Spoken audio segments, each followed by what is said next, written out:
All right. Hi, everyone. We're here with Rafael De Hoyos of the World Bank. Rafael, thank you for joining us. Very excited to talk to you about this paper. So we're going to talk to you about work that you've done with Mauricio Romero, Juan Bedoya, Monica Yanez Regans, and Marcela Siveria. And the paper is titled School Management, Grants and Test Scores, Experimental Evidence from Mexico. So if you could start by just telling us what the research question was that you were trying to answer and how you went about answering it. First of all, thanks a lot for the invitation, Summer. It's a real pleasure to be here and to be talking about such an important subject like school leadership and its importance to determine student learning. So this is a question that, without exaggeration, has been 10 years on answering the question and motivating this research that finally came out a week ago in the paper that you just mentioned. So in Mexico, it's been like more than 20 years that the Mexican authority has been promoting school-based management. And the World Bank supported a flagship program of the Mexican government that was called PEC, or Programa Escuelas de Calidad, that was basically using what is known as the AAA triangle. That was also part of another World Bank publication, the WDR, the World Development Report, where this hypothesis of the AAA triangle is saying that if you provide more autonomy to local authorities, in this case schools, but you do this with more accountability, and you provide parents with some tools like assessments, and that's the third A, for then parents to hold school directors accountable so that they can use very well their autonomy, you should see improvements in the quality of services. And that's exactly what the Programa Escuelas de Calidad, or the PEC program, was doing for many years. It was providing school grants to schools, and it was providing parents some power in the decision on how these grants were going to be spent, because the grants were subject to a school improvement plan that was previously discussed and agreed with parents' associations. Parents' associations, on the other hand, had access to the national assessments in Mexico, first called Enlace and later on called Planea. The thing is that the evidence up until 2013, when we started this program, was showing some positive impacts of this program on enrollment and repetition rates, or negative effects on repetition rates, reducing repetition, increasing enrollments, but it was not showing any effects on student learning outcomes. So the hypothesis there is, even if you fulfill the criteria of the AAA triangle, it could be the school directors don't actually have the knowledge to transform their additional autonomy into better student learning. It's not that they don't want to. So the fact that you have parents holding them accountable with tests in their hands won't work, because the school directors don't actually know how to improve learning outcomes. That's a hypothesis. So that's exactly what motivated this research. It's like, what would happen if, apart from giving them the grant, subject to the school improvement plan, we also help school directors to have better managerial practices, in the hope that these two effects will have a compounding impact on learning.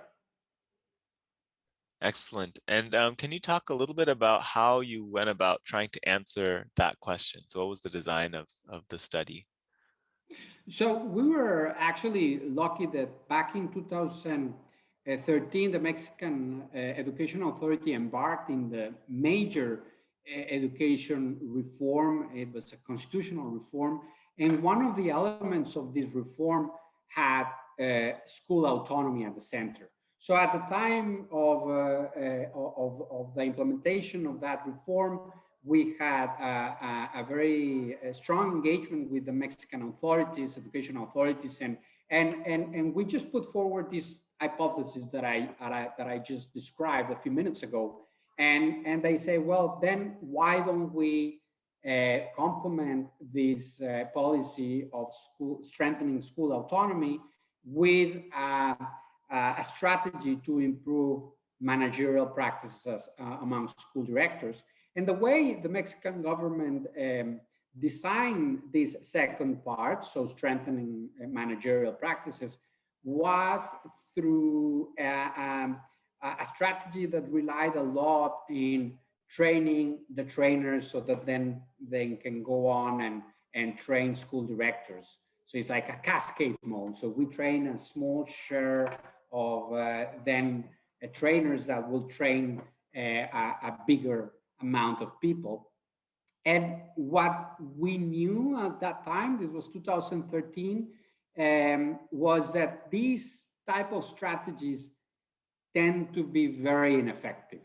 You lose all the effectiveness. It doesn't matter if your strategy is well designed. You start losing the power of this. And once you reach the schools, you end up with a strategy that is not strong enough. So what we propose them is like, look, it's true that if you want to reach all the almost 200,000 schools in basic education in Mexico, you have to implement such strategy. But why don't we do something where we can actually test whether that design, and I'll talk about the content of this intervention, of this strategy to improve managerial practices, but why don't we do something more control in a limited number of schools? And by more control is like we make sure that professional trainers go and train directly the school directors. What was happening in the whole country is that the Ministry of Education, the Central Ministry of Education in Mexico, the National Ministry of Education, trained 10% of the 15,000 school supervisors in the country, coming from all over the country, from the 32 states. And then these 10% of supervisors were in charge of training their peers in their states, and then supervisors were supposed to train school directors. So what we did together with the National Ministry of Education in Mexico is that we make sure that for a few number of schools, they were receiving the training directly from professional trainers. And basically the intervention to improve managerial practices consisted in two things. The first one is in using data to identify the level of basic cognitive or foundational skills. So basic numeracy and literacy, the ministry literally developed this application where they put questions from past standardized tests measuring Spanish and math. And school directors were using this application to diagnose where students were in terms of basic literacy and numeracy, and they received training on that. The other type of training that they got was in providing feedback to school teachers in terms of their pedagogical strategies. So they receive training on how to enter classrooms, observe the classrooms, and then provide some feedback. So these two elements were like the basis of this strategy to improve managerial practices among school directors. And it was very much centered in coaching. So the philosophy was that school directors should leave their offices should spend less time in administrative processes, and they should have the tools to be pedagogical leaders. Fascinating. Can you talk about what you found? What were the key results from the paper? So let me just tell you what we did once we convinced the Mexican government to go with a more controlled intervention. We also convinced them to generate experimental evidence. So in 7 states out of the 32 states in Mexico, we performed an experiment where schools that were self-selected to participate in this program that I mentioned before, the PEC program, Programa Escuelas de Calidad, which was a voluntary program. It was not mandatory. So that posed an interesting challenge in terms of identifying the effects. So we first have to have a call for applications among schools to participate in PEC. And then among those that were eligible to participate in the program, we divided in 3 groups. The first group was a set of schools that was only getting the conventional PEC program. So it's a school grant. This school grant, you can think of it as a grant that is between 20 and 40 US dollars per pupil.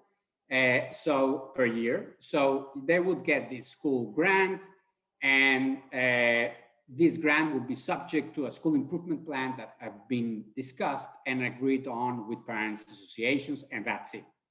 Then there's a second group that gets the grant, but also gets the control training to improve managerial practices among school directors directly from professionals. And there's a third group that is a control, that is not getting grants and is not getting the control intervention. But all of them are getting, in some extent, they are getting the intervention, the national level intervention that was taking place through the cascade mode. So that's constant among all the 3 groups. But this allows us to answer 2 questions. One is, what is the effect of school grants subject to this school improvement plan? What are the effects on managerial practices? And what are the effects, more importantly, on student learning outcomes? Also, we can answer what's the question of having a control intervention to improve managerial practices. Is that actually improving managerial practices or not? And by comparing the schools that got the grant and the control intervention with the controls, with the schools in the control group, we can actually identify some complementarity between the grant and the control intervention to improve managerial practices.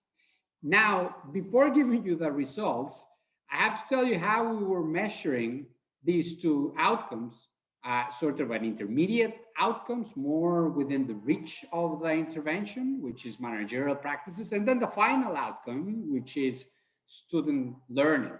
So the first one, we implemented what is now a very well-known instrument to measure managerial practices among school directors, but also among leaders in the health sector or in the manufacturing sector, and it's called the WMS, the World Management Survey.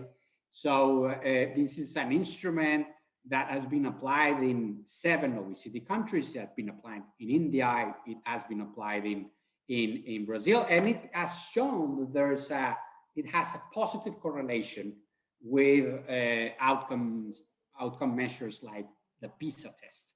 So we applied this in almost 1,500 schools in 7 states in Mexico. These are all primary schools, among eligible schools that self-selected to participate in the PEC program.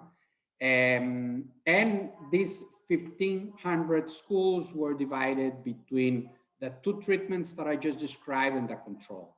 And finally, the student learning outcomes were measured by an autonomous standardized test that is applied by the Mexican Evaluation Institute, had nothing to do with our program.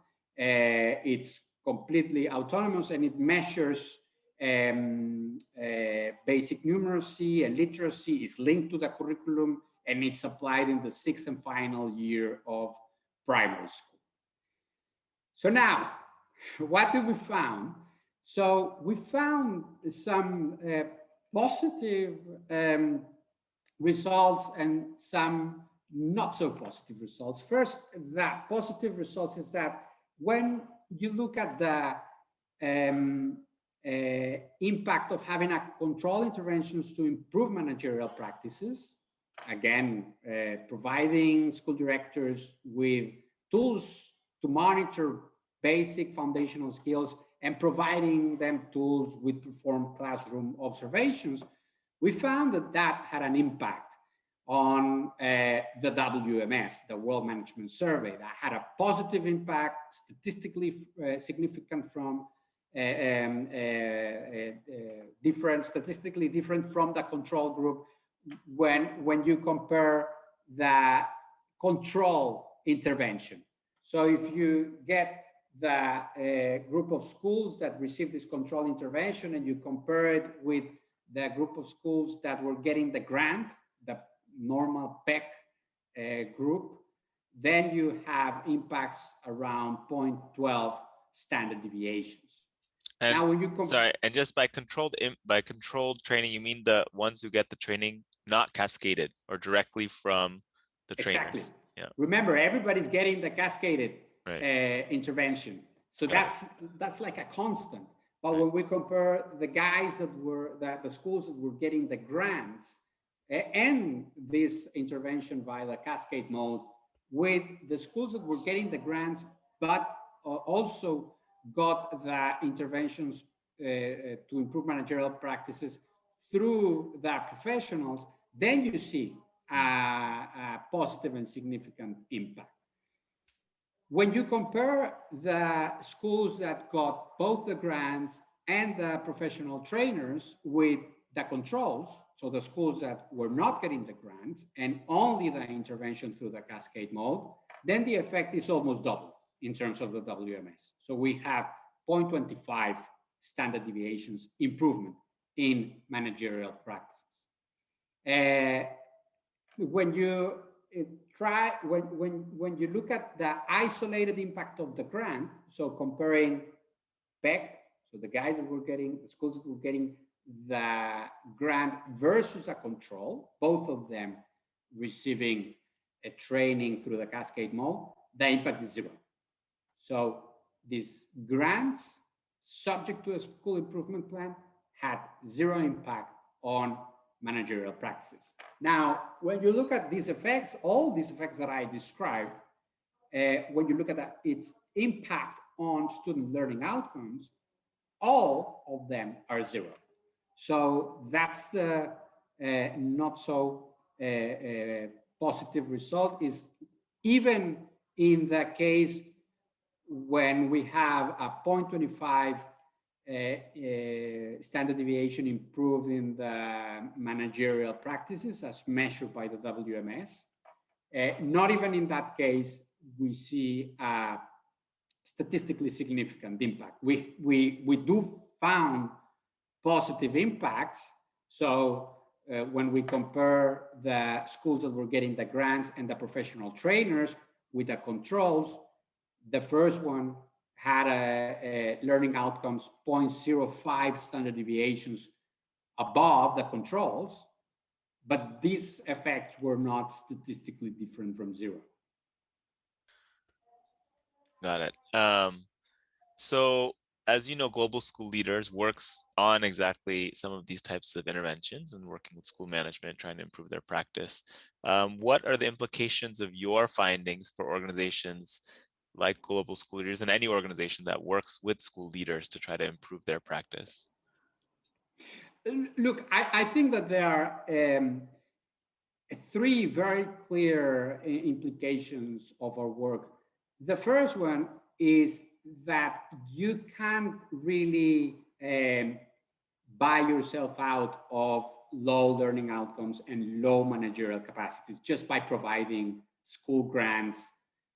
Even if you tie those to a school improvement plan, if you do not invest in professional trainers to then go and provide technical assistance to schools, you won't really improve things. So that's the first very clear message that comes from our research.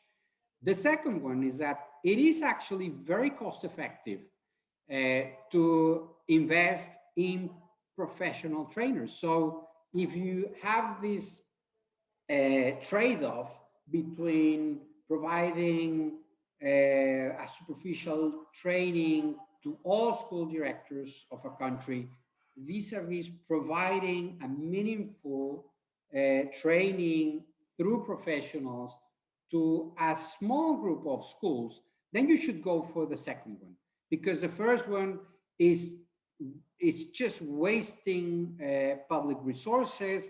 Maybe you have some political motivation to show that you're reaching out to all schools, but what our research shows is that you don't really improve managerial practices nor student learning outcomes.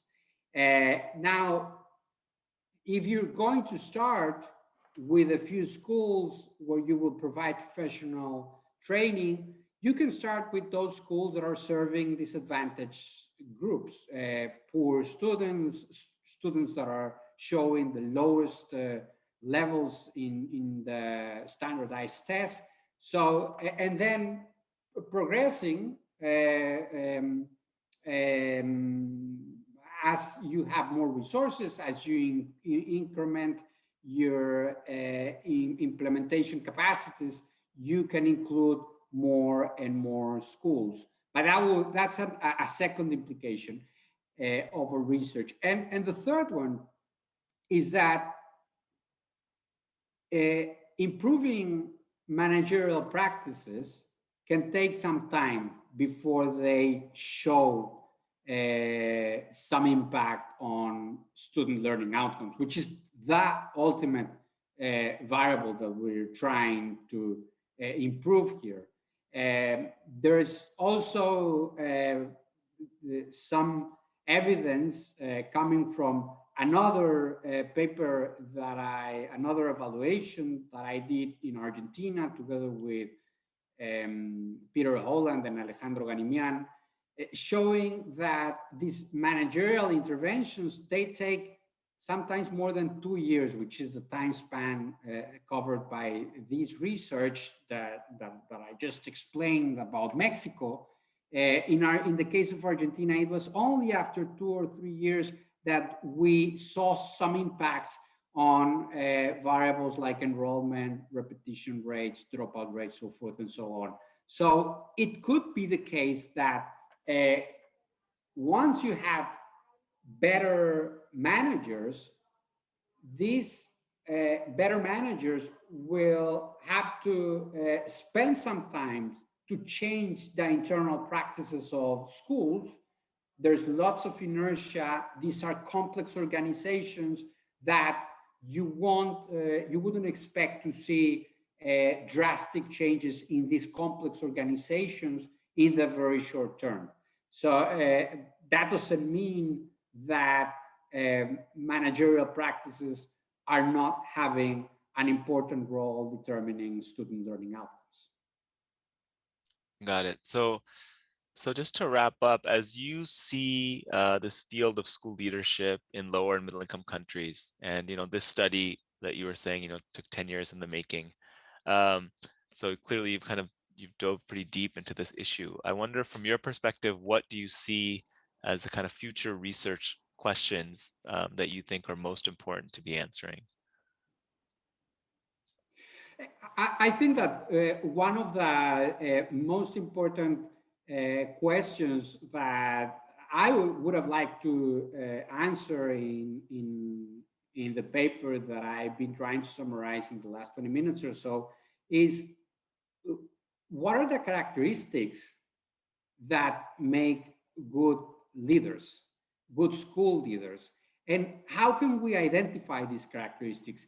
Eh, you have to bear in mind that in the case of Mexico, prior to 2013, to this major constitutional reform that I described at the beginning of my conversation, school directors were political appointees. So they were there was no merit-based approach to becoming or selecting uh, school leaders. It was just a teacher that happened to have some connections with the local teacher union, the leader of the teacher union, and that weighted significantly in appointing that person. So I am just wondering, well, how would the intervention look like and its impacts look like if we have had in place a more merit-based approach to selecting teachers, to selecting school directors, I'm sorry. And what are the elements that this merit-based selection process should look at? So what are the characteristics that make a good school directors, good leaders, and that they can impact eventually on student learning outcomes? The other feature that we saw a lot in this research, and that is also something to answer in future research, is the question on churning and just how much dynamism you see in school directors moving from one school to the other. And this is not healthy, because what we would observe with the data from the WMS is that when you see a school director moving, then the managerial capacities of that school, the practices, they fall, they reduce, because there's somebody new, and it comes and maybe some of the good practices that were there before, they are all canceled or deleted. So this is another question. It's like, so thinking about how can we select better school directors under which characteristics, and the other one is how can we think about a career a career path for school directors. I think that would be two of the most important research questions that derive very naturally from our research. Excellent. Well, thank you for sharing your work with us. It's very, very useful to hear.